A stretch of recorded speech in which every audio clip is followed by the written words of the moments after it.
And we are live. Yeah, you are listening to WJMF 88.7 HD2 Smithfield, Providence, or you're tuned in at WJMF.com, or if you're watching this on Facebook, welcome into the show. I'm Brian Costa. And I'm Carter Adams. And this is Down to the Wire. Down to the Wire. We got a lot in store for you guys tonight. A whole lot. I mean, this weekend in the NFL is crazy. I mean, week four in general just looks like there's going to be some problems coming up, but just got to hope for there's just a ton of stories coming up. But before we jump into it, I know we don't really talk too much about politics on this show. Really, we kind of just try to stay out of it and stay as uncontroversial as we really can.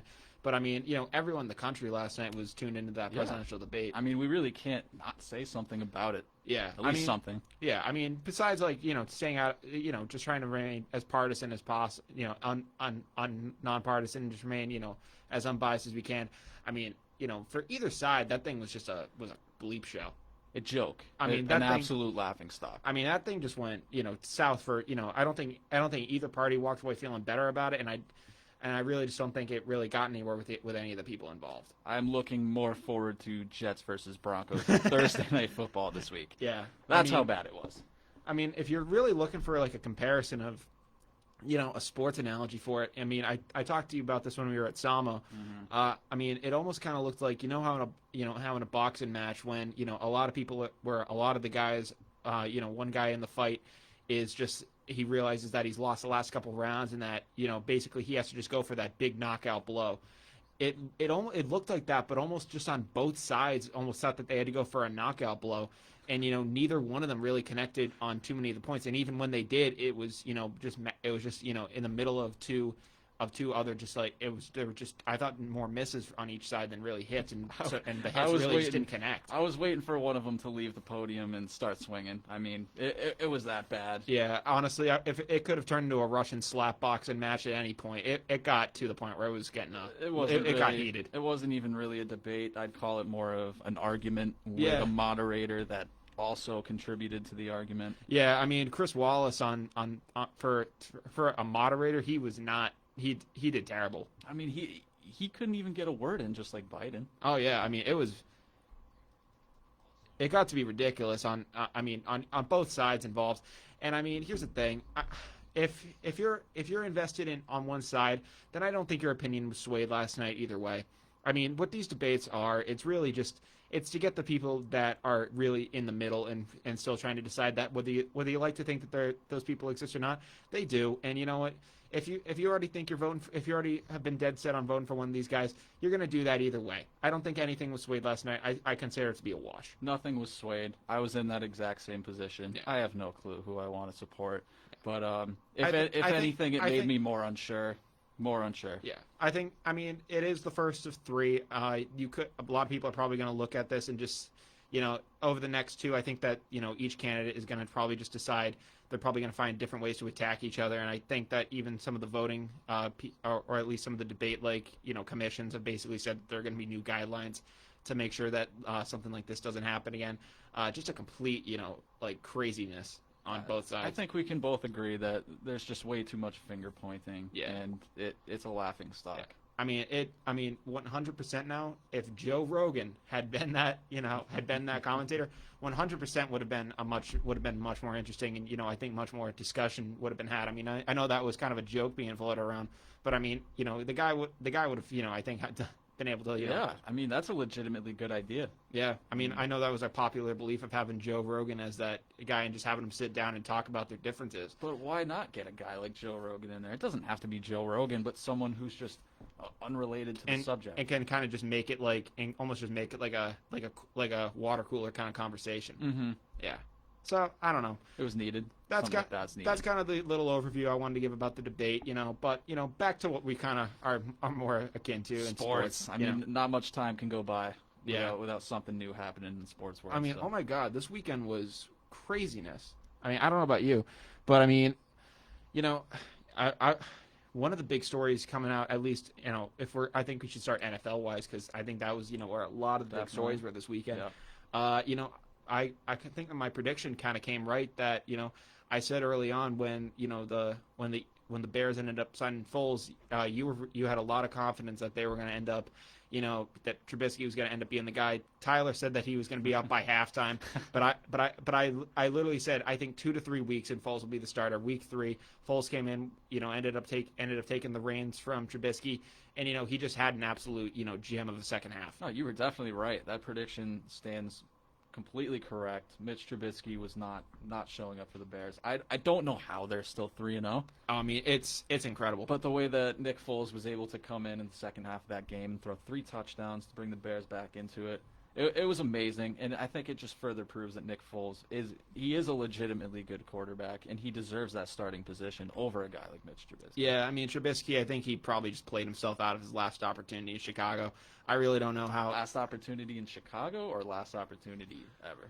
I mean, you look at a guy like Blake Bortles who just got signed by the Broncos. I don't think that, I think that some team will say, oh, well, if we get him in our system and he's a backup and we can do whatever with him. I think that, they'll find some team will probably end up, sliding him a couple bucks to be their quarterback at some point. Mm-hmm. It's really just going to depend who it is. Yeah, I mean, these guys like Mitch Trubisky and like Sam Darnold, I really can't see them being starters in the league for that much longer. Darnold has looked better, but Trubisky, just really hasn't had it. I mean, he had that Pro Bowl season, but besides that, really, he's just been lackluster ever since. Just kind of disappointing for him on that point. It's going to be interesting to see how Foles does. I mean, real starting gig since Jacksonville, but then after the injury, he ended up getting replaced by Minshew. It's going to be interesting to see. Does Foles still kind of have the magic that he did when he led the Eagles to the victory in Super Bowl 52? Honestly, I hope so. I mean, Nick Foles, he's not really hated. I mean, he might be hated a little bit in New England just because of that Super Bowl. But I don't hate him. I like him. He's a good guy. On and off the field, exactly. Good story, and you like to see guys like that do well and succeed in the league. So I hope for a little more success to come his way in Chicago.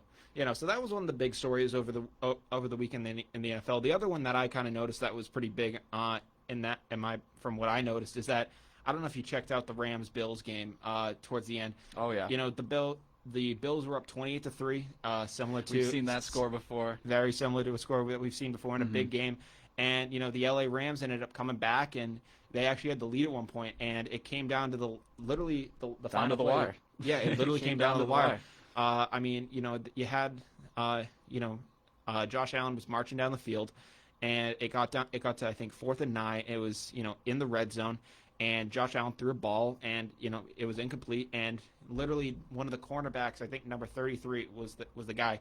He literally had his hands up in the air, basically saying, "Hey, I'm not touching this guy. I'm not touching this guy." And they threw a flag on him anyways. And the very next play, Josh Allen throws basically the game-winning touchdown. One of the first times that I've seen a ref in the NFL, at least this season, just this season actually, blow a call. Yeah, I mean, here's the thing: if that's a first quarter call, if you're trying to make a call like that. But guess what? This team battled back, and I get it. You're trying to do everything you can, but that's a real tough call in my opinion. I think at that point you keep the whistle in your pocket. Definitely. I mean, that was just an abysmal call. It was absurd, and I mean, I thought I only saw that kind of reffing from the NBA this season. Oh, absolutely not. And I mean, it just completely underscores the job that the NFL did. I mean, they had the ability to review like pass interference calls and all that stuff last season, and they thought basically based on what they saw they were going to end up. Because I think it was like less than 10% of the calls ended up getting overturned. They just took that reviewability right out of there, and for a blown call like that, I'm almost just like, what, they really could have used that. And it's almost just a matter of, you see some of these blown pass interference calls, and they are blown calls, but then they go to the replay, and these refs are in just cahoots with their guys on the field. They don't want to say that they're wrong. Some of the most crucial calls I've seen from the NFL are pass interference calls that are blown. Yeah, and either blown or not blown. Those are plays that need to be reviewed. They have to have the ability to review those because going either way, either to call it or to call it off. Like. Pass interference is not very black and white. There's a lot of middle ground, and you got to be able to watch those replays back and just see what's going on. Yeah, because I mean, you can't see it with your own eyes. I mean, literally every single play, there's going to be some sort of interference on a guy. So I get that, and especially when you go back and you watch stuff in the and you like watch the replay, you're gonna see some little ticky tack stuff. But I think when you're going to a replay like that, it needs to be something more egregious than what I saw on Sunday. I'm gonna have to agree with you. It's ridiculous. I hope that the NFL does not show signs of blowing more calls like that, because that's crucial, and that's at a point in the game where you can't blow that call. Absolutely. That's gonna ultimately determine the outcome. Yeah, no, for sure. So that was, I mean, I think that just in general, those guys got to keep the whistle in their pocket at the end of games like that. But that really is what it is in that situation.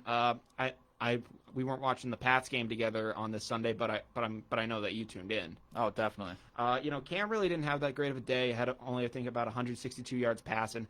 The running backs really carried it, though. Yeah. The running backs, though, really carried it. We ended up winning, I think it was 36-20, I think it was. Rex Burkhead put on an absolute show at Gillette this weekend. Absolute, just a crazy good performance for Rex. I will